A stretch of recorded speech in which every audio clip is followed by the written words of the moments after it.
ಪ್ರಿಯರಾದವರ, ಯೇಸುಕ್ರಿಸ್ತನ ನಾಮದಲ್ಲಿ ನಿಮಗೆ ನನ್ನ ಪ್ರೀತಿಯ ವಂದನೆಗಳು. ನೀವು ಕರ್ತನಲ್ಲಿ ಯಾವಾಗಲೂ ಸಂತೋಷವಾಗಿ ಇರಬೇಕು. ಸಂತೋಷವಾಗಿಲ್ಲದೆ ದುಃಖವಾಗಿ ಇರಬಾರದು. ನೀವು ಯಾವಾಗಲೂ ಸಂತೋಷವಾಗಿ ಉಲ್ಲಾಸವಾಗಿರಬೇಕೆಂದೇ ನಮ್ಮ ತಂದೆಯು ಯೇಸುಕ್ರಿಸ್ತನು ಬಯಸುತ್ತಾನೆ. ಆತನು ನಿಮಗೆ ತಂದೆಯಾಗಿ ಇದ್ದಾನಲ್ಲವ, ನನ್ನ ಮಕ್ಕಳು ಸಂತೋಷವಾಗಿರಬೇಕೆಂದು ಬಯಸುತ್ತಾನೆ. ಅಂದರೆ ನಾವು ಸಂತೋಷವಾಗಿ ಇರಲೆಂದು ತನ್ನನ್ನು ಶಿಲುಬೆಯಲ್ಲಿ ಬಲಿಯಾಗಿ ಕೊಟ್ಟವನು. ನಮ್ಮ ದುಃಖವನ್ನು ಸಂತೋಷವಾಗಿ ಬದಲಾಯಿಸಲು ಆತನು ನಮ್ಮ ದುಃಖಗಳನ್ನು ಶಿಲುಬೆಯಲ್ಲಿ ಹೊತ್ತನು. ಆ ದೇವರು ನಮ್ಮನ್ನು ಸಂತೋಷ ಪಡಿಸುವುದಕ್ಕೆ ಅದ್ಭುತಗಳನ್ನು ಮಾಡಿ ನಾವು ಹರ್ಷಿಸ ಮಾಡುತ್ತಾರೆ. ಅಷ್ಟೇ ಅಲ್ಲ, ಅನುದಿನದ ನಮ್ಮ ಜೀವನದ ಪ್ರಯಾಣದಲ್ಲಿ ನಮಗೆ ಆಧಾರವಾಗಿ ನಿಂತು ಎಲ್ಲದರಲ್ಲೂ ಸಹಾಯ ಮಾಡುತ್ತಾರೆ. ಇಂದು ಕೂಡ ನಿಮಗೆ ಸಹಾಯ ಮಾಡುವ ದೇವರಾಗಿ ನಿಮ್ಮೊಂದಿಗೆ ಮಾತನಾಡುತ್ತಾರೆ. ಆತನು ಏನೆಲ್ಲ ಮಾಡುತ್ತಾನೆಂದು ಬೈಬಲಲ್ಲಿ ನೋಡಿದರೆ ಆಶ್ಚರ್ಯವಾಗುತ್ತದೆ. ಅದರಲ್ಲಿ ಒಂದು ಕಾರ್ಯ ನೋಡಿರಿ. ಏಷಾಯ 51ನೇ ಅಧ್ಯಾಯ 16ನೇ ವಾಕ್ಯದಲ್ಲಿ, ನನ್ನ ಕೈಯ ನೆರಳಿನಲ್ಲಿ ನಿನ್ನನ್ನು ಹುದುಗಿಸಿದ್ದೇನೆ. ನನ್ನ ಮಗನೇ, ನನ್ನ ಕೈಯ ನೆರಳಿನಲ್ಲಿ ನಿನ್ನನ್ನು ಹುದುಗಿಸಿದ್ದೇನೆ. ನನ್ನ ಮಗಳೇ, ನನ್ನ ಕೈಯ ನೆರಳಿನಲ್ಲಿ ನಿನ್ನನ್ನು ಹುದುಗಿಸಿದ್ದೇನೆ ಎಂದು ದೇವರು ಹೇಳುತ್ತಾರೆ. ಕೈಯ ನೆರಳು. ಬಿಸಿಲಿನಲ್ಲಿ ಹೋಗುವಾಗಲೇ ನೆರಳಿನ ಪ್ರಾಮುಖ್ಯತೆ ತಿಳಿಯುವುದೆಂಬುದಾಗಿ ಹೇಳುತ್ತಾರಲ್ಲವ.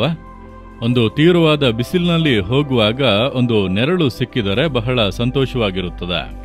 ಅಂದರೆ ಆ ಬಿಸಿಲು ನಮಗೆ ಬಾಧೆಯನ್ನು ಉಂಟು ಮಾಡುತ್ತದೆ, ನಮ್ಮನ್ನು ಡಿಸ್ಟರ್ಬ್ ಮಾಡುತ್ತದೆ. ಆದರೆ ನೆರಳಿನಲ್ಲಿ ಹೋದ ಕೂಡಲೇ ಹಾಗೆ ಒಂದು ತೃಪ್ತಿ, ಒಂದು ಸಂತೋಷ ಉಂಟಾಗುತ್ತದೆ. ದೇವರು ತನ್ನ ಕೈಯ ನೆರಳಿನಲ್ಲಿ ನಮ್ಮನ್ನು ಹುದುಗಿಸುವರಂತೆ.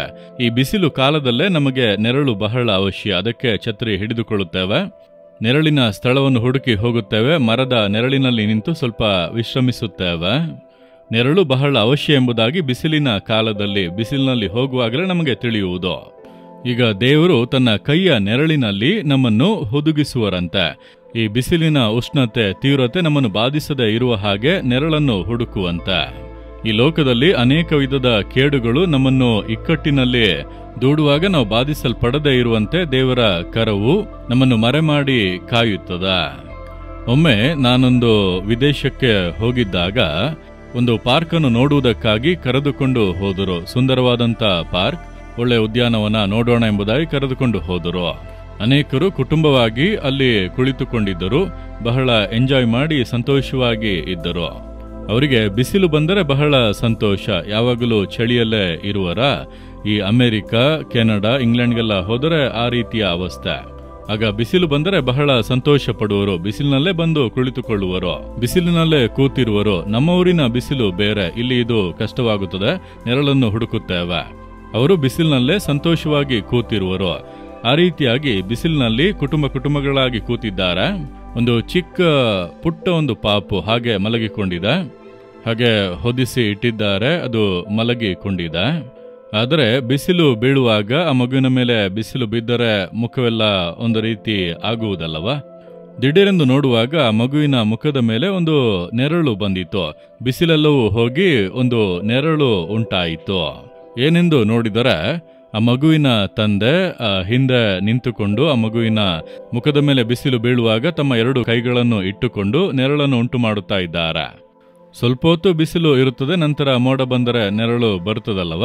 ಸ್ವಲ್ಪ ಹೊತ್ತು ಕೂಡ ಮುಖದ ಮೇಲೆ ಬಿಸಿಲು ಬಿದ್ದು ಆ ಮಗು ಬಾಧಿಸಲ್ಪಡದೆ ಇರುವಂತೆ ತಮ್ಮ ಕರಗಳಿಂದ ನೆರಳನ್ನು ಉಂಟು ಮಾಡಿ ಆ ಮಗು ಬಿಸಿಲಿನ ತೀವ್ರತೆ ಇಲ್ಲದೆ ಸಮಾಧಾನವಾಗಿ ನಿದ್ರಿಸುತ್ತಾ ಇದೆ.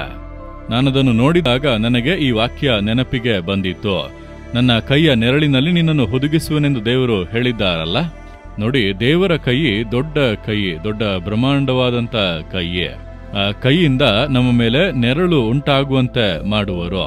ಆ ಬಿಸಿಲಿನ ತೀವ್ರತೆಯಿಂದ ತಪ್ಪಿಸಿಕೊಳ್ಳುವಂತೆ ಮಾಡುವರು. ಅಂದ್ರೆ ಈ ಲೋಕದಲ್ಲಿರುವಂತಹ ಕಷ್ಟಗಳು, ಇಕ್ಕಟ್ಟುಗಳು, ಸಮಸ್ಯೆಗಳು, ಹೋರಾಟಗಳು, ಯಾವುದೇ ಬಾಧೆಗಳು ಬರದೇ ಇರುವಂತೆ ನೆರಳಿನಲ್ಲಿ ಒಂದು ರೀತಿ ಮನ ಸಮಾಧಾನ, ಒಂದು ಸಂತೋಷ, ನೆಮ್ಮದಿ ಉಂಟಾಗುತ್ತದಲ್ಲ. ಆ ರೀತಿಯಾಗಿ ಕರ್ತನು ನಿಮ್ಮನ್ನು ನಡೆಸುವನು. ಇಂದು ನಿಮಗೆ ಒಂದು ನೆರಳು ಅವಶ್ಯ, ಕರ್ತನ ಕೈಯ ನೆರಳು. ಯಾಕೆಂದ್ರೆ ನೀವು ಬಾಧಿಸಲ್ಪಟ್ಟಿದ್ದೀರಿ, ದುಃಖದಲ್ಲಿ ಇದ್ದೀರಿ. ದೇವರು ಮಾತು ಕೊಡುತ್ತಾರೆ, ನನ್ನ ಮಗನೇ, ನನ್ನ ಕೈಯ ನೆರಳಿನಲ್ಲಿ ನಿನ್ನನ್ನು ಹುದುಗಿಸುವೆನು. ನನ್ನ ಮಗಳೇ, ನನ್ನ ಕೈಯ ನೆರಳಿನಲ್ಲಿ ನಿನ್ನನ್ನು ಹುದುಗಿಸುವೆನು, ನಿನಗೆ ನೆರಳನ್ನು ಉಂಟು ಮಾಡಿ ಕಾಪಾಡಿ ನಡೆಸುವೆನೆಂದು ಹೇಳುತ್ತಾರಾ? ಆ ಕೈಯನ್ನು ನೋಡಿರಿ, ಅದರಲ್ಲಿ ಬಾಸುಂಡೆಗಳು ಇವೆ. ಆತನ ಕೈಗಳಲ್ಲಿ ಬಾಸುಂಡೆಗಳು, ಮೊಳೆ ಹೊಡೆಯಲ್ಪಟ್ಟ ಗಾಯಗಳು. ಆ ಮೊಳೆ ಹೊಡೆಯಲ್ಪಟ್ಟಂತ ಬಾಸುಂಡೆಯುಳ್ಳ ಕರಗಳಿಂದಲೇ ನಮ್ಮನ್ನು ಮರೆ ಮಾಡುವರು. ಆ ಕೈಯನ್ನು ನೋಡುವಾಗಲೆಲ್ಲ ನೆನಪಿಗೆ ಬರುತ್ತದೆ, ನನ್ನ ಮಕ್ಕಳಿಗೋಸ್ಕರ ನಾನು ಶಿಲುಬೆಯಲ್ಲಿ ಹೊಡೆಯಲ್ಪಟ್ಟು ಮೊಳೆ ಹೊಡೆಯಲ್ಪಟ್ಟಂತ ಈ ಗಾಯಗಳನ್ನು ಸ್ವೀಕರಿಸಿದ್ದೇನೆ. ಆ ಬಾಸುಂಡೆಯುಳ್ಳಂತ ಕೈ ಮರೆ ಮಾಡುವಾಗ ಯಾವುದೇ ಕೇಡುಗಳು ಕೂಡ ನಮ್ಮನ್ನು ಜಯಿಸಲು ಆಗದು. ಈಗ ಹೇಳಿರಿ, ದೇವರೇ, ಆ ಬಾಸುಂಡೆಯುಳ್ಳ ಕರಗಳಿಂದ ನನ್ನನ್ನು ಮರೆ ಮಾಡಿ ಕಾಪಾಡಿಕೊಳ್ಳಿರಿ. ನನ್ನ ಜೀವಿತದಲ್ಲಿ ಆ ನೆರಳನ್ನು ಉಂಟು ಮಾಡಿ ನಿಮ್ಮ ಕೈಯ ನೆರಳಿನಲ್ಲಿ ನನ್ನನ್ನು ಹುದುಗಿಸುತ್ತೇನೆಂದು ಹೇಳಿದ್ದೀರಲ್ಲ, ನಾನು ನಂಬುತ್ತೇನೆ, ಸ್ತೋತ್ರ ಮಾಡುತ್ತೇನೆಂದು ಹೇಳಿ ನೋಡಿರಿ. ಒಂದು ದೊಡ್ಡ ಸಂತೋಷ ಹೃದಯದಲ್ಲಿ ಬರುತ್ತದೆ. ದೇವರೇ, ನಿಮ್ಮ ಕೈಯ ನೆರಳಿನಲ್ಲಿ ನಮ್ಮನ್ನು ಹುದುಗಿಸಿ ಕಾಪಾಡಿ ನಡೆಸುವಂತ ಪ್ರೀತಿಗಾಗಿ ಸ್ತೋತ್ರ. ಮೊಳೆ ಹೊಡೆಯಲ್ಪಟ್ಟಂತ ಕೈಗಳು, ನಮಗಾಗಿ ಗಾಯಗೊಂಡ ಕೈಗಳು, ಆ ಬಾಸುಂಡೆಗಳನ್ನು ಸ್ವೀಕರಿಸಿದಂತ ಕೈಗಳಿಗಾಗಿ ಸ್ತೋತ್ರ. ಆ ಕೈಯ ನೆರಳು ನಮ್ಮ ಮೇಲೆ, ನನ್ನ ಮೇಲೆ ಬೀಳುತ್ತಿರುವುದಕ್ಕಾಗಿ ಸ್ತೋತ್ರ. ನಿಮಗೆ ಸ್ತೋತ್ರ, ಯೇಸುವಿನ ನಾಮದಲ್ಲಿ. ಆಮೇನ್, ಆಮೇನ್.